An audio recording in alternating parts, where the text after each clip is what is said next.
Dear students, हम लोग modern history का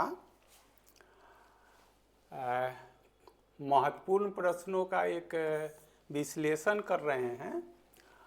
तत्काल तो 10 क्वेश्चन का ये सेट है, ऐसा और 5-10 मिलेगा आपको। और इसके बाद अगला जो कदम है हम लोग का, ये 1000 क्वेश्चन मॉडर्न हिस्ट्री का है। मॉडर्न हिस्ट्री का, पूरा हिस्ट्री का जो ऑल कॉम्पिटिटिव है, तत्काल इसको हम लोग चर्चा करें। तो धीरे धीरे जो और मेरा प्लान है, क्या क्या हम आप लोग के लिए कोर्स या फिर जो आपकी ज़रूरत का चीज़ ला रहे हैं उस पर चर्चा करेंगे। तत्काल हम मॉडर्न हिस्ट्री से शुरू कर रहे हैं। इसके अंतर्गत जो क्वेश्चन है उसका एनालिसिस देखिए, और लिखा ही है analysis of important question of history. ठीक है, तो इसमें देखिए मुख्य रूप से मॉडर्न हिस्ट्री का लिए हैं। मॉडर्न का मतलब 5-7 सेट मिलेगा, मिडाइवल का मिलेगा, एंशिएंट का मिलेगा, बिहार का परीक्षा देना है, तो सब बना हुआ है। तो धीरे धीरे ग्रेजुअली हमको परखते चलिए, देखते चलिए। जो पहले से हमको जान रहे हो तो जान ही रहे हैं, वैसे ही ज्योग्राफी का है, साइंस का, लेकिन तत्काल हम हिस्ट्री पर चर्चा कर रहे हैं। देखिए मॉडर्न हिस्ट्री का क्वेश्चन है, जैसा कि आप देख ही रहे हैं। तो ये क्वेश्चन कर रहा है कि किस अधिनियम एक्ट के तहत वारेन हास्टिंग को बंगाल का प्रथम गवर्नर जनरल बनाए। तो इस पर तो पिछला वीडियो हम दिए थे, जो टिपिकल जहाँ पर आपको कन्फ्यूजन होता है, लेकिन अभी टू द पॉइंट जो सब क्वेश्चन है, इस तो बंगाल का गवर्नर, वायसराय, सब चैप्टर है। अभी तो एक तरह आप लोग हम लोग से जुड़ रहे हैं, हमको परखिए, तौलिए, देखिए जो कहाँ तक आपके लिए हम कारगर से। तो इसलिए तो इसका आंसर जो हो जाता है ये हो जाता है। तो ये तो परीक्षा में आप पास कर जाते हैं रट के। लेकिन पिछले वाला वीडियो देखिएगा, 1-2 दिन पहले का, उसमें जो परेशानी होती है उस पर बताए थे जो बंगाल का प्रथम गवर्नर कौन था, बंगाल का अंतिम गवर्नर कौन था, बंगाल का प्रथम गवर्नर जनरल कौन था, बंगाल का अंतिम गवर्नर जनरल कौन था, भारत का प्रथम गवर्नर जनरल कौन था, भारत का अंतिम गवर्नर जनरल कौन था, भारत का प्रथम वायसराय कौन था, भारत का अंतिम वायसराय कौन था, स्वतंत्र भारत का प्रथम गवर्नर जनरल कौन था, स्वतंत्र भारत का प्रथम भारतीय गवर्नर जनरल, वो सब पिछला वीडियो में आप देख लीजिएगा। और आपकी ज़रूरत का चीज़ है जहाँ परेशानी होती है तो सब फिर टॉपिक आएगा, चैप्टर आएगा, तो सब पढ़ेंगे ही। लेकिन आपको एक तरह के इंटरेस्ट जगा रहा है, इंटरेस्ट नहीं, परीक्षा टू द पॉइंट बता रहे हैं। तो इसका आंसर ये हो गया।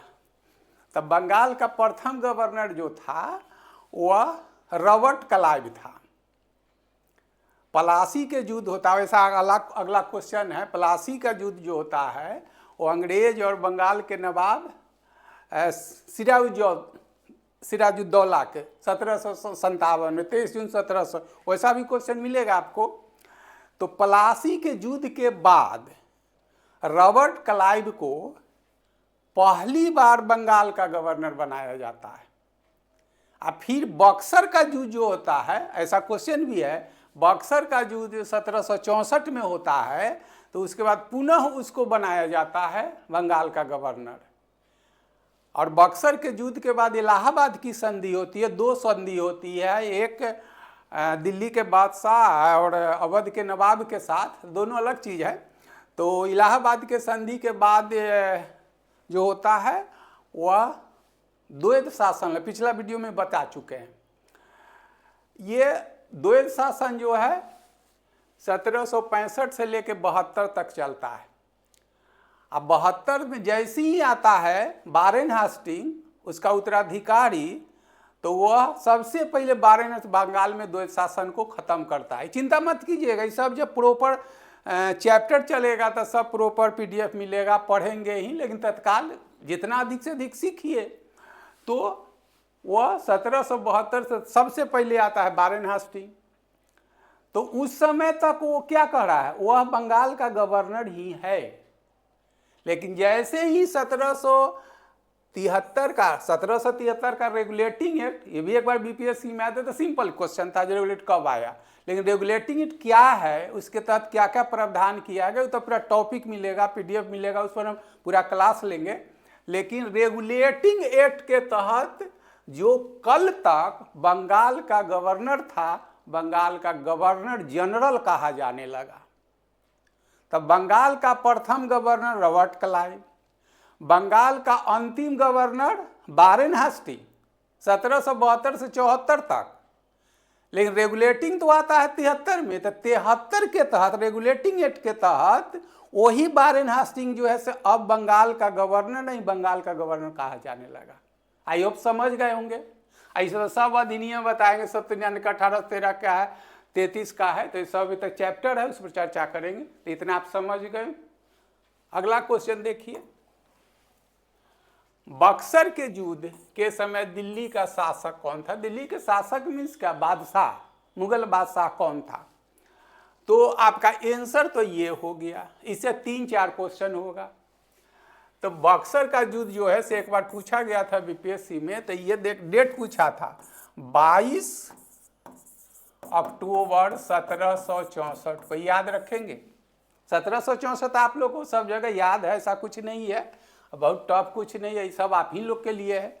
तो बक्सर का युद्ध जो होता है 1764 के 22 अक्टूबर। अभी जो बोल देते इसी से थोड़ो पढ़िए, रेडीमेड सेट फेट पर कीजिए, आपका काम है, लेकिन पढ़िए। ये 23 जून 1757 को ये जो होता है प्लासी का युद्ध होता है। इतना याद रखिए, प्लासी के युद्ध। वैसा आ रहा है क्वेश्चन, एक मिलेगा आपको।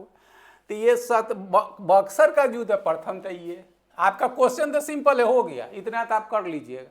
लेकिन एक क्वेश्चन में जहाँ भी जो भी हम पढ़ाने जा रहे हैं उसमें आप देखिए, खाली सुनिए और सामने क्वेश्चन बना कर देखिए। किताब उताब कोई उतना जरूरत न पड़ेगा।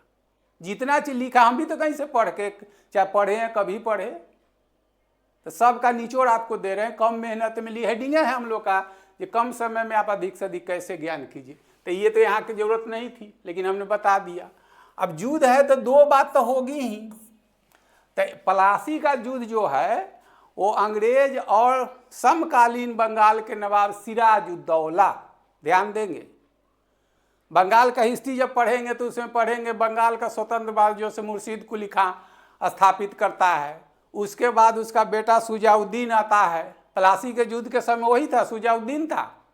उसके बाद उसका जो उत्तराधिकारी थे सरफराज, और सरफराज को घड़िया के युद्ध में पराजित करके अलीवर्दी खां वहाँ का नवाब बनता है। 1740 से 56 तक रहता। अलीवर्दी का कोई संतान नहीं था। तो ये जो सिराजुद्दौला है उसका नाती है। तो प्लासी का युद्ध पूरा एक चैप्टर आएगा तो पढ़ेंगे, तो ये सब आप ख्याल रखेंगे। तो जब युद्ध है तो ऐसे इतिहास में पढ़ेंगे तो इसको युद्ध की संज्ञा नहीं दी जाती है, लेकिन वो मेंस का चीज़ है। एनालिसिस है, जो बहुत इतिहास पढ़ते हैं, जिसका ऑप्शनल यूपीएससी में है, वो सब पढ़ते हैं, लेकिन बोलते चलते हैं, पढ़ना तो किसी को है। तो प्लासी का युद्ध इसमें हुआ। तो इसको मीर जाफर जो है सेनापति है उसी का, सिराजुद्दौला का, अंग्रेज से मिल जाता है। तो युद्ध का मतलब था आमने सामने लड़ना। युद्ध का मतलब होता है आमने सामने, किसी को धोखा देते हुए युद्ध की संज्ञा इतिहासकार नहीं देते हैं। तो एक्स्ट्रा बोल दिए, आएगा जब टॉपिक पढ़ेंगे। तो एक तरफ जो है पहला जो है पूछ क्या रहा है, दिल्ली का शासक कौन था? ये शाह आलम द्वितीय। शाह आलम प्रथम भी बता देंगे, तो ये भी जान लीजिए शाह आलम इसका द्वितीय। असली नाम जो है ऐसा भी शायद होगा, अली गौहर है, लिख देते हैं, अली गौहर असली नाम है इसका। दूसरा इसमें जो है वो सुजाउद्दौला है। तो सुजाउद्दौला कौन है भाई? तो ये अवध का नवाब है, ये दिल्ली का बादशाह। प्रश्न आपका यही पूछ रहा है। और तीसरा जो है ये मीर कासिम है। तो मीर कासिम कौन है? ये बंगाल का नवाब है, मीर जाफर का दामाद है, उसका बाद वही हुआ है।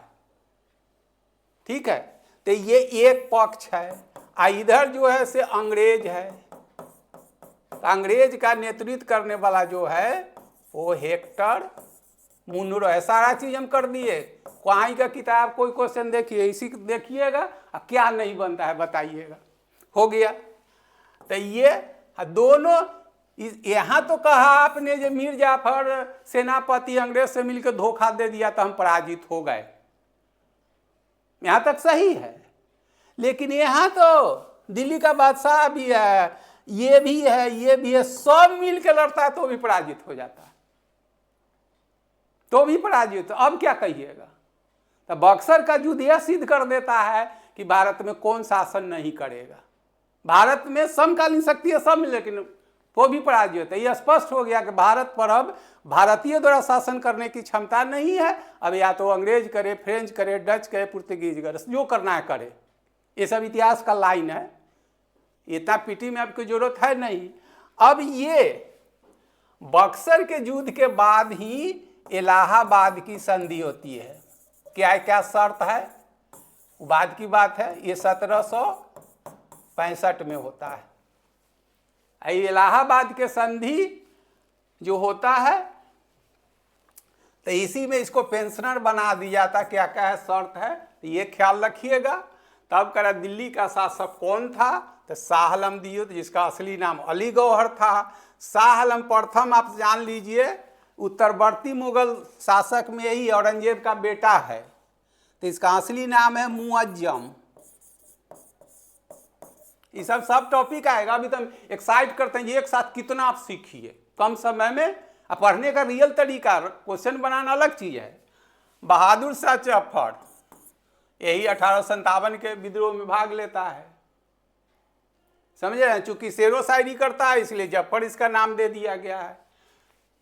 आइए, औरंगजेब तो सबसे स्ट्रॉन्ग अंतिम मुगल बादशाह यही था। औरंगजेब के मृत्यु 1707 में हो जाती है। इसके बाद दूसरा मॉडर्न हिस्ट्री आप लोग को जीएस में पढ़ना इसलिए ना था, 1857 से पढ़ते हैं। तो रियल जो कमीशन का एग्जाम देते हैं वो मॉडर्न हिस्ट्री शुरू होता है परवर्ती मुगल शासक 1707 से। तो परवर्ती औरंगजेब की मृत्यु जो होती है 1707, उसके बाद में उसका बहादुर शाह प्रथम, जिसका असली नाम था मुअज्जम। उसके बाद जहांदार शाह आता है, उसके बाद फर्रुखसियार आता है, उसके बाद में मोहम्मद शाह रंगीला आता है। तो ये परवर्ती मुगल शासक, तो वो सब एक चैप्टर है, वो पढ़ेंगे हम लोग। जितना हमको कम समय में अधिक से अधिक बताने से ज़्यादा है कि आप ये एक्साइट कीजिए जो कम समय में आप कितना अधिक से अधिक कर सकते हैं। तो क्वेश्चन तो आपका था 1 सेकंड का चीज़ है, कर दिए। आप लोग यही करते हैं, लेकिन एक साथ आप देखिए जो क्या क्या हम डाल दिए। इतना देख लीजिएगा, क्वेश्चन यहाँ का बनाइए, क्या नहीं, वो सारा कुछ डाल दिए इसमें। अब यही तो आ ही गया आपका ब्लैक होल ट्रेजेडी। पहले तो ये देख लीजिए 1756 का है, हो गया। और यही देख लीजिए सिराजुद्दौला। सिराजुद्दौला काल में, किसके काल में, हो गया। तो यहां देखिए ये जो है बंगाल का स्वतंत्र नवाब कौन बनता है, मुर्शीद कुली खां। मुर्शीद कुली खां ऐसे लिख देते हैं, मुर्शीद कुली खां, हो गया। इसके बाद इसका बेटा आता है सुजाउद्दीन। इसी काल में पलासी का युद्ध होता है। और इसके बाद सरफराज आता है, और सरफराज को ही घिरिया कहिए, अपना अपना लोग लिखते हैं। घिरिया घड़िया के युद्ध में पराजित कर देता है कौन, अलीवर्दी खां। 1740 में होता है घड़िया का युद्ध। और 1740 से 56 तक यही जो है बंगाल का नवाब रहता है, हो गया। बंगाल का जब नवाब रहता है तो इसके पास कोई संतान, मृत्यु होती है तो इसका नाती है, ये सिराजुद्दौला नाती है, हो गया। आइए, इसी का सेनापति मीर जाफर था। इसी का सेनापति मीर जाफर था जो पलासी के युद्ध में अंग्रेजों से मिलकर धोखा गिर दिया था। ये जब पराजित हो गया तो ये नवाब बन गया। इसका ये दामाद है मीर कासिम, जब बक्सर के युद्ध में था सबसे ज्यादा चतुर निकला। अब बिहार के लोग हैं तो यही आका पटना में शरण लिया था। जो पटना कॉलेज है वो कभी गोदाम हुआ करता है, तो बिहार के इतिहास में चर्चा करेंगे। तो आप क्या समझे, ब्लैक होल ट्रेजेडी 1756 में। ब्लैक होल ट्रेजेडी एक चैप्टर है, तो यह डालेंगे तो हौच पच होगा, लेकिन आप सीख लीजिए। तो कब 17, तो उस समय था कौन, सिराजुद्दौला। सिराजुद्दौला कौन था, तो ये अलीवर्दी खां का नाती था। अलीवर्दी खां कौन था, तो ये स्वतंत्र यहाँ का नवाब बना है। किसको हरा के, सरफराज। सरफराज कौन है, सुजाउद्दीन का बेटा है। सुजाउद्दीन कौन है, मुर्शीद कुली खां का बेटा है। और घड़िया के युद्ध में 1740 में पराजित कर देता है सरफराज को।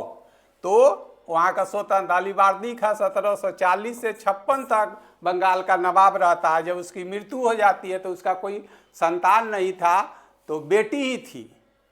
एक शौकत जंग है, घसीटी बेगम, वो सब आएगा। तो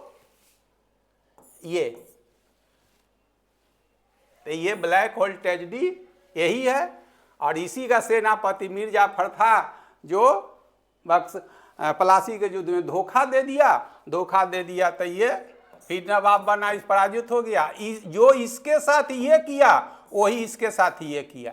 तो मीर कासिम जो है बंगाल का सबसे चतुर नवाब बनता है, और ये इसका दामाद है। और तो भी अंग्रेजों से नहीं बनता, तो यही बक्सर के युद्ध में अंग्रेजों के खिलाफ लड़ता है, तो भी तीनों शक्तियाँ मिल के लड़ती है, तो भी पराजित हो जाती। सारा कुछ बोल दिया यहाँ का चीज़। और जो बचा खुचा है फिर PDF मिलेगा इसका, जब फिर क्लास आएगा तो विस्तृत, पहले मिला जो बोलते हैं सब लिखा हुआ मिलेगा आपको, और समझाना जहाँ कुछ और पूछना होगा। और इससे रिलेटेड और सारा जो क्वेश्चन, इतना ही क्वेश्चन थोड़ी है।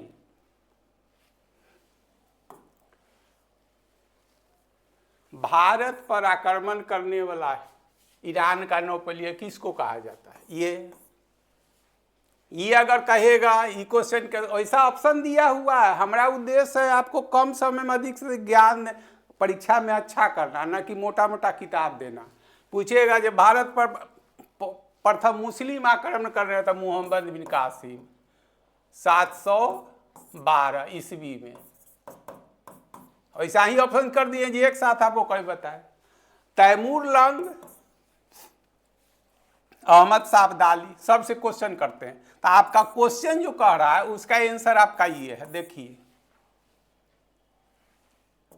तो ईरान का था, तो ये किसके काल में, तो जब आप परवर्ती मुगल शासक आप पढ़ेंगे तो क्या बताए हैं कि सबसे मजबूत शक्तिशाली ये मुगल बादशाह अंतिम औरंगजेब था, जिसका 1648 से 1707 तक का काल है। औरंगजेब के मृत्यु के बाद उत्तराधिकार का युग होता है उसके बेटे मुअज्जम आजम और कामबख्श के बीच में। तो ये मुअज्जम जो है सबसे बड़ा है। जब वो दिल्ली के गद्दी पर बैठता है तो बहादुर शाह प्रथम के नाम से बैठता है। 68 वर्ष की आयु में बैठता है और अपने प्रशासन राजकाज के प्रति वो लापरवाह कहें, चाहे उतना एज हो गया था, तो जिस कारण कुछ इतिहास उसको शाह बेखबर भी कहते हैं। ये सब पढ़ेंगे, हम खुद पढ़ाएंगे। क्या पूछेगा, पूछने वाला क्या होगा, दूसरा कहाँ से पूछेगा? जो किताब में है, जो स्टैंडर्ड किताब, वही पढ़ेगा। तो यहाँ पर कहता है, तो बहादुर शाह प्रथम के बाद जहांदार शाह आता है, मात्र 10 महीना तक वो शासक रहता है। जहांदार शाह के बाद आता है फर्रुखसियार, अब फर्रुखसियार के बाद आता है जिसको मोहम्मद शाह रंगीला कहते हैं। अब मोहम्मद शाह रंगीला का असली नाम है रोशन अख्तर।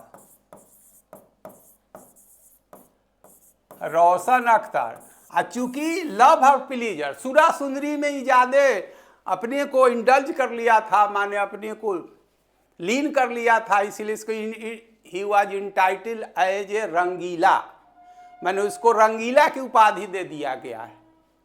और उसी के काल में नादिर शाह, जो ईरान का तो पहले ही लिखा हुआ है, तो रोशन अख्तर असली नाम हो गया और इसका टाइटिल है मोहम्मद शाह रंगीला। इसी के काल में नादिर शाह दिल्ली पर आक्रमण करता है और 1700 सारा क्वेश्चन एक के साथ कर दिए, 1739 में करता है। और करनाल जो है से हरियाणा में है, तो इसीलिए इसको करनाल का युद्ध भी कहता है। सॉरी, करनाल का युद्ध भी कहता है। क्या पूछेगा? जो है सारा चीज कलेक्ट कर दिए, इतना करके तो जाइए। आगे मेरा कोर्स आएगा क्या प्रयोग, बाद की बात है। पहले इतने करके देखिए, कॉन्फिडेंस जगाइए कि क्या आपको जरूरत है, उसमें क्या नहीं डाला हुआ है। तो नादिर शाह कब? 1739 में। 1739 में कहाँ? करनाल जो है से हरियाणा में करनाल का युद्ध कहता है। किसके काल में? तो असली नाम रोशन अख्तर, ये रंगीला के नाम से जाना जाता है। और यही शाहजहां द्वारा कोहिनूर हीरा का जो था, वो क्या कहिए, ताज कहिए चाहे जो कुर्सी कहिए, वैसी लूट कर ले गया था। इतना सुनिए, तो रिकॉर्डिंग है, सुनिए और देखिए कहीं का क्वेश्चन बना के। अब मोहम्मद बिन कासिम भारत पर पहलम ही। तैमूर लंग जो है ये 1398 में भारत पर आक्रमण किया था, और चूंकि लंगड़ा था इसलिए लंग इसको कह दिया गया है। तो ये तुगलक वंश का अंतिम शासक था नासिरुद्दीन महमूद। उसके काल में ये नासिरुद्दीन, ये सब स्पष्ट मिलेगा, अभी तो एक्साइट कर रहे हैं, सब लिखा मिलेगा, चाहे फिर अच्छा से चैप्टर आएगा तो कम समय में चाहते हैं अधिक से, इसलिए जल्दी नासिरुद्दीन महमूद तुगलक वंश का अंतिम शासक था। गियासुद्दीन तुगलक, मोहम्मद बिन तुगलक, फिरोज तुगलक का नाम सुने होंगे। उसके बाद अंतिम शासक, ये भी क्वेश्चन, तो तुगलक वंश का अंतिम शासक था। इसके बारे में इतिहासकार कहते हैं, दिल्ली में पालम अभी जो इंदिरा गांधी हवाई अड्डा है, आप जानते होंगे, सब्जेक्ट जीके में पढ़ते हैं, तो इसके बारे में बयान किया जाता है जैसा बादशाह का साम्राज्य था, ये दिल्ली से पालम तक है। तो दिल्ली से पालम क्या 7-8 किलोमीटर है। तो आप ऐसे बादशाह हैं जो आपका साम्राज्य मात्र 8-7 किलोमीटर फैला हुआ है, इतिहासकार बयान करते हैं। तो ये भी ख्याल रखे था, अंतिम शासक था नासिरुद्दीन महमूद। उसी इस काल में तैमूर लंग जो है तुर्क आक्रांता है, आक्रमण करता है दिल्ली पर, और चूंकि लंगड़ा था इसलिए लंग कहा गया है। और ये अहमद शाह अब्दाली का नाम सुने होंगे। अहमद का अब्दाली के 1761 में ही है जो पानीपत का तीसरा युद्ध होता है। पानीपत का प्रथम युद्ध 1526, फिर 56 में और 1761 में अहमद शाह अब्दाली अब मराठों के बीच में होता है। यही अहमद शाह अब्दाली है। 1700 कितना पढ़िएगा, सारा चीज तो हम एक साथ कर दिए। ये तो क्वेश्चन कुछ और है, ऑप्शन सेट कर दिए जी, एक साथ आपको उड़ेल दे, कितना आप सीख पाइएगा, सीखिए। ऐसा तो एक टेलर है, प्रॉपर जब सब्जेक्ट आएगा इतिहास का, जो बुंडर से शुरू करें, मिडाइवल से एंशिएंट से, तो उसमें देखते चलिए और देखिए, भापिए, हमको आंकिए जो हम क्या क्या आपके लिए कर रहे हैं, वो आप पर निर्भर करता है। बहुत कुछ कर दिए, पहले इतना बनाइए, इतना सुनिए, अब बनाइए, इसके साथ 5, 7, 8, 10 क्वेश्चन बनेगा आपको। कहीं का क्वेश्चन है, किसी का देखिए। गाइड सेट तो आप बिजनेस है, उस पर हम तो कुछ नहीं बोल सकते हैं ना, हमारा नियंत्रण है किसी पर। अपने आप को तौलिए जो आप कहाँ हैं, हम क्या दे रहे हैं आपको।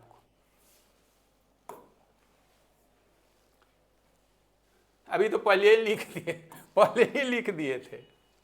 देखिए, किस मुगल बादशाह का वास्तव भी न कहा, अली गौहर था। देखिए यही तो लिखा हुआ है। यही अली गौहर जो है ऐसे क्या बक्सर, क्या क्या क्वेश्चन हम पढ़े हैं, बक्सर के युद्ध में भाग लिया था। असली नाम अली गौहर है, ठीक है। इसी के साथ इलाहाबाद का संधि हुआ था अंग्रेजों के साथ।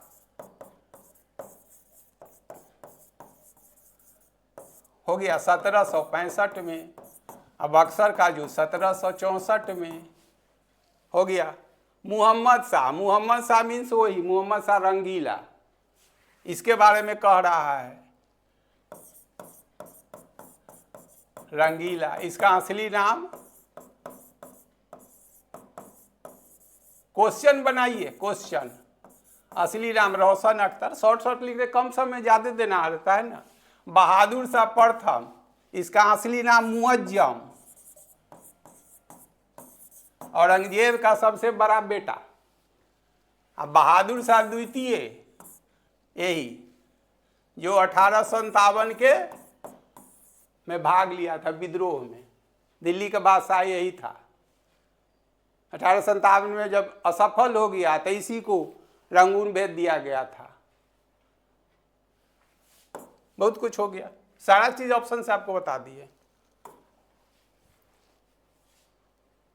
अच्छा ये आ गया, देखिए ये आप लोग के लिए तत्काल जो सामने आप लोग बीपीएससी TR4 का परीक्षा देना आप चाहते हैं, देते ही हैं। बिहार के लिए सबसे और अच्छी भी जॉब है। अभी तो टीचर सबसे ऊपर चल रहा है, बिहार सरकार सबसे ज़्यादा टीचरे पर मेहरबान कहिए, चाहे सबसे ज़्यादा टीचरे बना रहा है। तो इसके लिए कॉमन पेपर आप जो देते हैं 1 to 5, 6 to 8, 9, 10 जो देते हैं, तो कॉमन पेपर में रहता है आपका इतिहास, भूगोल और विज्ञान, जो हम जानते हैं। मैथ भी हो सकता है, कुछ लोग बता दें।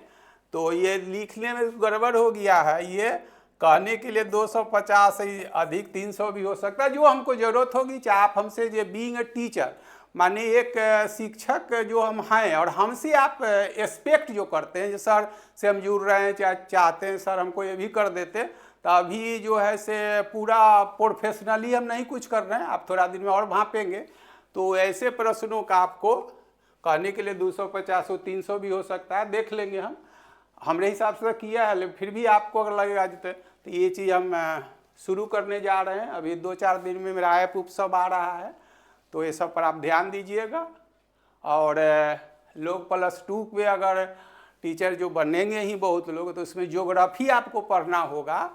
+2 हो चाहे 9th का है, तो उसमें पढ़ना होगा। तो उसमें से आप कीजिएगा, उस पर मटेरियल बना हुआ है, जो जितने बच्चे होंगे पढ़ा देंगे। ये तो कॉमन है, ठीक है, जिसमें रहता है आपका इतिहास रहता है, भूगोल रहता है, जो ज़रूरत है क्वेश्चन से सब बन गया, देख लिए हैं।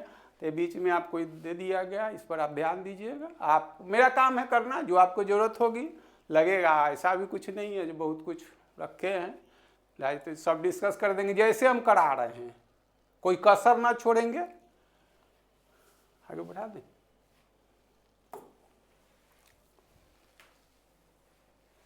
देखिए यही तो है, प्रथम मुगल बादशाह, अभी तो तुरंत बताए थे, यही हो गया आपका प्रथम मुगल बादशाह हो गया। ख्याल रखिएगा, अगर ये रहता तो समझ रहे स्थायी रूप से ही रह गया, अंतिम रूप से ये। तो ये क्वेश्चन आपका ये हो, आलमगीर द्वितीय तो दूसरा चाहिए, इसमें क्वेश्चन तो जो पूछता है जैसे क्वेश्चन ही कर दिए हैं, ये होगा तो अंतिम रखिएगा, अंतिम रूप से, माने अंतिम पूछेगा तो ये। और एक चीज यही कीजिएगा, एक चीज और भी इसमें जोड़ देते हैं, तो यही मुगल बादशाह जो है से राजा राम मोहन राय को राजा की उपाधि दिया था। तो उससे तो क्वेश्चन बनवाएंगे, बस ज़्यादा अभी कहना ठीक नहीं, हमको देखते चलिए कि आपके लिए कितना हम आपका काम आसान करते हैं, समझे। आप परीक्षा दीजिए और सब बात हम पर छोड़ दीजिए। जो लोग जानते हैं, बहुत लोग जान रहे हैं, 25-30 वर्ष से हम यही कर रहे हैं, तब बचा क्या है। लेकिन फिर भी जो लोग हैं नए से देखिए, तो ये देखे प्रथम कहेगा तो ये, अंतिम कहेगा तो ये, समझ गए। इसमें कुछ ज़्यादा कुछ है नहीं। सी आर दास स्वराज पार्टी, स्वराज पार्टी हो गया। तो स्वराज पर इसमें तो थोड़ा ये है, लेकिन हम अपने हिसाब से कर देते हैं 1923 हो गया, 1923। आप जानते हैं जैसे यार से गया में एक सेशन हुआ था 1922 में, कांग्रेस का, INC का, इंडियन नेशनल कांग्रेस के, तो ये अध्यक्ष थे। और ये पूछ रहा है क्या स्वदेशी आंदोलन, तो स्वदेशी आंदोलन 1905 है, कुछ है थोड़े ही। बंगाल विभाजन लॉर्ड कर्जन के काल में हुआ था, तो ये अब बनता है तो ये क्या होगा, असहयोग आंदोलन 1920 से 22 तक चलता है। सविनय अवज्ञा 1930 से शुरू होता है, 33 तक चलता है। ठीक है। अब भारत छोड़ो आंदोलन 1942, ये तो सब अलग अलग टॉपिक हम पढ़ाएंगे जब मेटे मिलेगा। तो कुछ है, स्वराज पार्टी कब बनता है? 1923 में हो गया। 1900 ये गया वाला सेशन में ही अध्यक्ष थे। तो स्वदेशी 1923, तो दूर दूर तक इसका कोई संबंध नहीं है। असहयोग 1922 से तो यही ना होगा। इसका आंसर आपका ये हो गया। सविनय अवज्ञा तो बाद का चीज है। नमक कानून जो बोलते हैं, कानून तोड़ना, सविनय अवज्ञा को ही रोकने के लिए चाहे रोक कर गांधी इरविन समझौता हुआ था। ऐसा मिलेगा दूसरे सेट में क्वेश्चन। लंदन में 3 गोलमेज सम्मेलन होता है 1930, 31, 32। तो सारा क्वेश्चन बोलते हैं। कांग्रेस केवल द्वितीय गोलमेज सम्मेलन में भाग लेता है, द्वितीय में, और फिर तृतीय में भाग नहीं लेता है। तो प्रथम में भाग नहीं लिया 1930 वाला में। तो यहां पर क्या था? सबसे बड़ी पार्टी वही थी, वो भाग नहीं उसका लिया। तो समकालीन जो हमारे यहाँ गवर्नर जनरल थे, वायसराय लॉर्ड इरविन थे। तो गांधी और लॉर्ड इरविन के बीच में 5, ये अपने आप में क्वेश्चन है, 5 मार्च 1931 को एक समझौता है जिसको गांधी इरविन समझौता, गांधी पैक्ट कहता है। तो गांधी इरविन समझौता पूरा, तो इसमें है जो यही हुआ कि आप सिविल डिसोबिडियंस मूवमेंट जो है, सविनय अवज्ञा आंदोलन, इसको आप विड्रॉ कर लीजिए। पहला शर्त है विड्रॉ कर लीजिए। और सेकंड गोलमेज सम्मेलन जो है, second round conference, table conference, उसमें आप भाग लिए। तो गांधी प्रतिनिधि के रूप में गए थे। अब फिर जब वहां कोई बात नहीं आया तो फिर शुरू कर दिया। तो देख रहे 1930 है, 33 तक चला। तो सिविल डिसोबिडियंस, आपको ओबे नहीं कर रहे हैं, डिसओबे कर रहे हैं। तो क्या आप जो कहते हैं नहीं बात मानते हैं, तो नमक पर कर ला। तो नमक कानून को तोड़ कर अपने मुट्ठी से लिए। और बिहार का इतिहास पढ़िएगा तो बिहार में जो है से नमक कानून क्या, यहाँ तो तट नहीं था, समुद्र तो है नहीं। तो यहाँ पर रेह मिट्टी, जिसको ज्योग्राफी में पढ़ाएंगे हम, तो अल्कलाइन होता है, तो उससे लोग गर्म करके नमक बनाया, नमक कानून ही तोड़ दिया गया। तो यहाँ पर क्या कह रहा है? सिविल असहयोग के बाद ये बना। ये भारत छोड़ो आंदोलन तो आप समझ में करते 1942 में डू और डाई कहते हैं। असहयोग के काल में एक और गांधी जी कहते हैं, असहयोग आंदोलन में जो चौरा चौरी का नाम सुने होंगे 5 फरवरी 1922 को गोरखपुर चाहे देवरिया जिला जो है सो वहाँ पर क्या होगा, थाना में आग लगा दिए थे। तो गांधी का नीति है जो हमारे आंदोलन में हिंसा का कोई स्थान नहीं है। पुलिस चौकी में आग लगा दिया तो ये विड्रॉ कर लिए। उसका परिणाम क्या हुआ बाद की बात है, उस पर नहीं गए। तो गांधी 1922 में क्या करते हैं, हिंसा का कोई स्थान नहीं है। क्या हो गया जो 1942 में जाकर ठीक 20 वर्षों के बाद कोई भी व्यक्ति हो, किसी भी आयु का हो, जो बच्चा होगा 20 वर्ष के बाद युवा हो जाएगा, युवा है सो बूढ़ा के श्रेणी में है, जो बूढ़ा है सो मर जाएगा। 20 वर्ष का यहाँ समय है। एक तरफ कहते हैं कि हिंसा का कोई स्थान नहीं है, गांधी बोलते हैं। अब 20 वर्ष के बाद ठीक 22 और 42 वो कहते हैं डू और डाई, करो या मरो। वर्ड तो बड़ा छोटा है लेकिन इसका मतलब है। तो इसका कारण था, एक लाइन और सुन लीजिए। तो मेंस का लाइन है, अब मेंस आप पीटी में क्या है, गांधीयन आइडियोलॉजी पढ़िएगा। जो लोग मेंस में पीपीएससी पढ़ते हैं, उस गांधी पढ़ना है, नेहरू पढ़ना है, अम्बेडकर पढ़ना है, तो उसमें पढ़ते हैं जो किसी का कोई शोषण तब तक नहीं करेगा जब तक करने नहीं देगा। शोषण करने देने की कोई, चाहे हमारी आपकी मजबूरियां हैं। अंग्रेज तो एक व्यापारी के रूप में आए थे, लेकिन यहाँ शासक क्यों बन गया? इसलिए कि हमारी कमजोरी थी।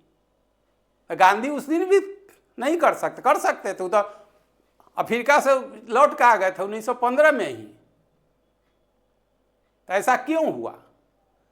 तभी सब उससे ग्रसित नहीं हुआ था। जब पूरा आंदोलन क्या होगा, 1857 का विद्रोह असफल क्यों हो गया? इसलिए कि देशी रियासत के राजकुमार साथ नहीं दिए। रियासत आपको कौन दिया? जमींदार आपको कौन बनाया? हमने बनाया आपको जमींदार। तो इसे थोड़ा और पढ़िए, इतिहास तो चर्चा करेंगे। तो यही कारण है, बहुत कुछ हो गया। देखिए वही तो क्वेश्चन है, गोलमेज सम्मेलन का किसकी चर्चा के लिए, देखिए हो गया भारत का भावी संविधान। तो संविधान बनाने के लिए क्या, संविधान सभा का, ये तो हम पॉलिटी में भी चर्चा कर लेंगे, संविधान सभा का गठन किया गया था। समझे, क्वेश्चन बोल देते हैं, संविधान सभा का गठन क्या पूछेगा, कैबिनेट मिशन के तहत। एक बार यूपीएससी में आया हुआ है, क्वेश्चन पूछा जो कैबिनेट मिशन भारत जो आया 1946 में भारत में, उसका मुख्य उद्देश्य क्या था, समझ रहे हैं ना। तो संविधान सभा का गठन करना क्यों, भारत का संविधान तैयार करने के लिए। जो आज हम पढ़ रहे हैं, भारत का संविधान पढ़ते ही हैं, सब लोग चलते हैं, संविधान में सब कुछ चलता है, तो कोई तो तैयार किया होगा, तो संविधान सभा। तो संविधान सभा का गठन कैबिनेट मिशन 1946, ये भी याद रखिए। कैबिनेट मिशन कब आया, 1946 में। कैबिनेट मिशन आया क्यों, तो संविधान सभा के गठन के लिए। और संविधान सभा का क्या काम था, भारत का संविधान तैयार करना। हो गया, सबने अब वापस लेने के, इसका तो कोई ताल्लुके नहीं है, ठीक है। भारतीयों के एकमात्र प्रतिनिधि सब कुछ नहीं है, ये थोड़ा स्टैंडर्ड हो गया है भाषा वाला, तो अभी धीरे धीरे लोट कुछ पढ़ लीजिएगा, टॉपिक तो आ जाएगा आपको सब। चलिए, ये जो आप लोग पसंद करते हैं थोड़ा खुश रहने के लिए कर दिए हैं, महिला अध्यक्ष हो गया। तो कांग्रेस की प्रथम महिला से एनी बेसेंट हो गया। ये कितना बार घिसा पीटा है, 20 साल से आ रहा है, सब परीक्षा में आ रहा है। तो एनी बेसेंट जो थी वो आयरलैंड की थी, हो गया। पटना के जो बहुत लोग हैं, पटना तो है ही है, पटना कॉलेज जाइएगा, अशोक राज में पटना यूनिवर्सिटी, तो पटना कॉलेज ठीक अपोजिट है एनी बेसेंट रोड। ये नहीं सारे लोग पटने में है, लेकिन बोल दिए एनी बेसेंट। तो प्रथम महिला अध्यक्ष 1917 में, क्या पढ़िएगा, यही सब बहुत टाइम लगाते हैं। कौन सेशन था, कलकत्ता में इसका सेशन हुआ था।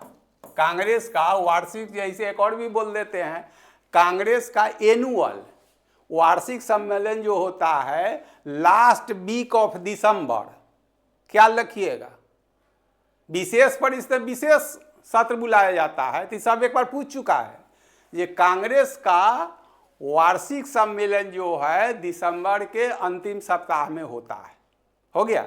विशेष परिस्थितियां आएगी तो कभी बुलाया जाता है, तो उसमें लिखा जब कांग्रेस का सारा सेशन प्रमुख पढ़ाएंगे, मिलेगा भी बना बनाया, कौन अध्यक्ष कैमा था, ये सब पूछा जाता है। उसकी चिंता आपको नहीं, वो मेरा काम है।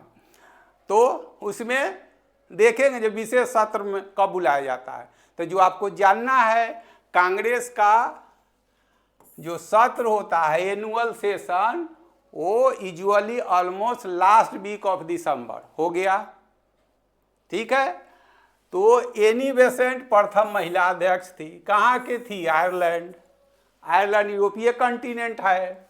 कब, 1917 में। वो कहाँ हुआ था कल का सब कुछ बोल दिए। अगर भारतीय पूछेगा, महिला जोड़ जाएगा तभी होगा। तो टिक नहीं मार रहे हैं इसलिए कि आप लोग को हौच-पच, अभी नया ना हौच-पच हो जाएगा। तो ये जो है 1925 में अध्यक्ष बनी थी, क्या जुट जाएगा, महिला अध्यक्ष तो होगा, इसमें क्या हो रहा है, भारतीय जुट जाएगा। तो 1925 में ये कानपुर सेशन था, कानपुर में हुआ था, हो गया। आई लोग का तो कोई है नहीं। एक चीज और इसी में सिखा देते हैं जो बड़ा कॉमन है, 1924 पूछता है ना, जितना सत्र हुआ, सेशन हुआ था, गांधी जी जो है से एक ही बार कांग्रेस का अध्यक्ष बने हैं, ये ख्याल रखिएगा। तो कब, 1924 में। और 1924 में कहाँ हुआ था, बेलगांव। बेलगांव कहाँ है, कर्नाटक में है। बहुत कुछ कह दिए। एक और भी जान लीजिए, ये तिलक इतने बड़े ग्राम दल के चाहे प्रमुख लीडर रहे समकालीन भारत के, चाहे स्वतंत्रता अग्रणी रहे, लेकिन उन्हीं को था बेताज बादशाह। बेताज, वो कभी भी कांग्रेस का अध्यक्ष नहीं बने, समझे। तो पूरा सब सत्र पढ़ाए, सत्र क्या पढ़ाना, क्या आप रटते हैं। मेरा काम है जहाँ से क्वेश्चन आता है तो थोड़ा एक्साइट कर देंगे, बोल देंगे। हम टीचर कुछ करता थोड़ी है जी। आप पढ़ते हैं, आपको नींद आ जाती है, ध्यान ना देता, हम बोल देंगे तो थोड़ा ध्यान हो जाएगा। टीचर कुछ करता नहीं है, पढ़ना आप ही को है। टीचर केवल आपको एक्साइट करेगा, जिसको घरेलू क्षेत्रीय भाषा में गुदगुदाना। आप देख के उंघा जाते हैं, छोड़ देते हैं, हम उसी को एक्साइट कर देते हैं, वही, और कुछ नहीं करता। हम लोग भी तो कभी पढ़े हैं। तो इसलिए सारा कुछ जोड़ दिए हैं। कांग्रेस की महिला अध्यक्ष एनी बेसेंट कहाँ की थी? आयरलैंड। आयरलैंड है क्या? यूरोपीय कंट्री, यूरोपीय महादेश का है। ज्योग्राफी में पढ़ा, कब? 1917 में। कब? कहाँ? कलकत्ता। दूसरा है, यही हो जाएगा भारतीय, तो 1925 में। ये ऐसे जोड़ दिए, 25 है तो 24। तो कांग्रेस का एक भी बार अध्यक्ष बने हैं महात्मा गांधी। गांधी बोलिए तो कब? 1924 में। बेलगांव सत्र में। बेलगांव कहाँ है? कर्नाटक में। एक और क्वेश्चन होगा, यह तो बड़ा लाइन हो गया है। हो गया, देश स्वतंत्र हुआ तो वही स्वाभाविक है। जब हमको कोई खुशी मिलती है तो दिन रात आवर थोड़ी ही देखते। अभी है जैसे आप बेरोजगार है, यदि नौकरी होगा, एक चीज़ और भी थोड़ा तो बोलना ठीक नहीं रहेगा। हम कोई ना कहीं समाज सुधारक है, ना कहीं दार्शनिक है, लेकिन थोड़ा बहुत बीइंग ए टीचर बोल देते हैं। ध्यान से सुनिएगा। Joy is nothing, it is in us. खुशियाँ कोई चीज़ नहीं होती है, ये अपने आप में होती है। हो गया। अब फिर इससे दूसरा लाइन है, जोड़ देते हैं, all happiness depends upon your point of view. सारी खुशी आपके लक्ष्य पर निर्भर करता है। ये इसी से जोड़ दिए हैं। ये तो आपका आंसर हो गया। आगे 10 के बाद 10-10 का सेट बना हुआ है। थोड़ा सा इसको जिस रूप में आप ले, ये हमारा काम नहीं है, लेकिन बीइंग ए टीचर बोल देते हैं। तो क्या खुशियाँ कोई चीज़ नहीं है, कोई फैक्ट नहीं है, बॉडी नहीं है, ऑब्जेक्ट नहीं है, ये अंदर से होती है। हो गया। और खुशियाँ इस पर निर्भर करती है जो लक्ष्य क्या है आपका। तो स्टूडेंट का लक्ष्य क्या है? स्टूडेंट का लक्ष्य नौकरी लेना, समझ रहे हैं ना।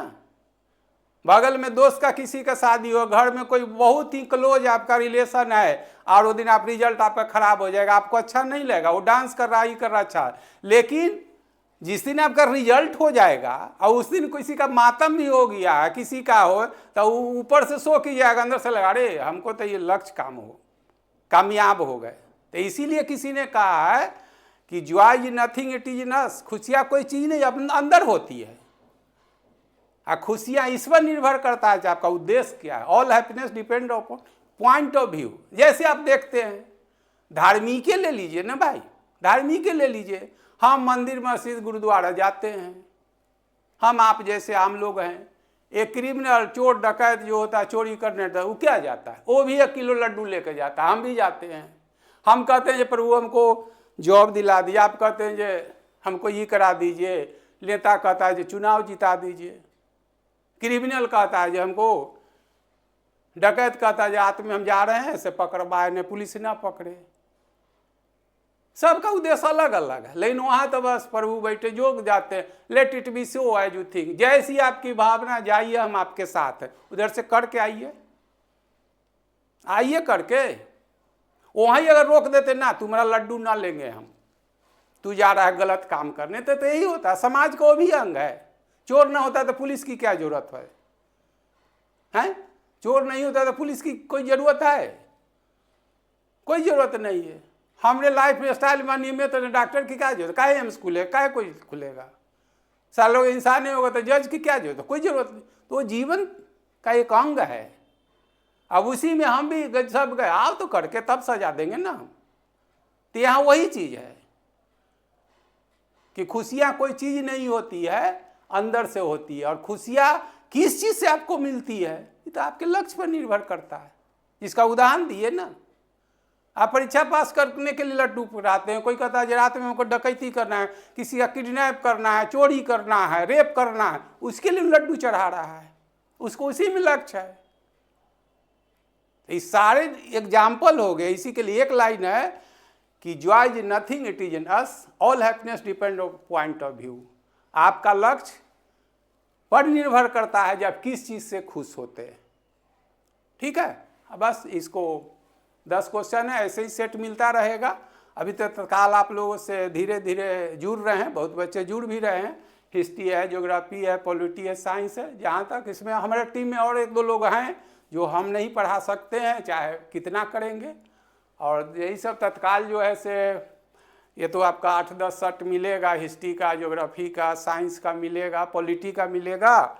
और तत्काल अभी टीचर वाले लोग ज़्यादा हैं तो उनके लिए हम ये कर दिए हैं कि आप बहुत नॉमिनल फ़ी रखे हैं और लिखे हैं 250-300 क्वेश्चन। आपकी ज़रूरत होगी तो हम करा देंगे।